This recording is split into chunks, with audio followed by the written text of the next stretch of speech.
Новиот кружен тек кај порта Пролет во Штип ќе го промени овој дел од градот, инфраструктурно, сообраќајно, но и визуелно. Неговата изградба започна од вчера и предвидена е да трае 30 дена, но со завршувањето на работите ќе почнат и промените.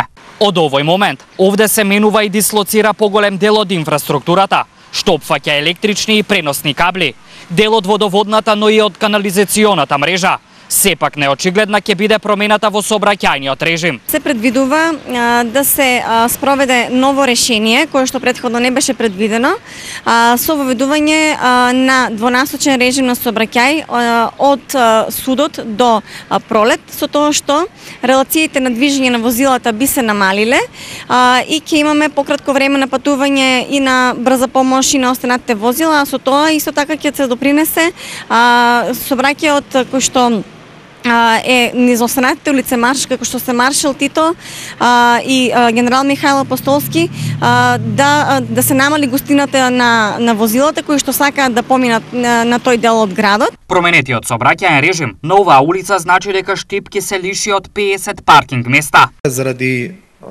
промената на сообраќајниот режим и двонасочното движење на возилата, ќе има потреба од создавање на нови паркинг позиции кои што ќе ги компензираат постоечките паркинг површини кои што се користат на самата сообраќајница. Откако кружниот тек ќе биде завршен, ќе се активира планот кој предвидува нови паркинг позиции кај познатите штипски кули. Во непосредна близина на самиот кружен тек, едниот паркинг простор ќе добие проширување веќе постоечкиот паркинг простор до основниот суд Штип, а втората позиција исто така каде што ќе дојде до зголемување на паркинг површината е паркингот кај 7 кули, кој што најповеќе ќе се користи од станарите на стамбените згради наоколу паркот Кртеќе. Зошто кружен тек како сообраќајно решение беше нужно на овој дел од Штип?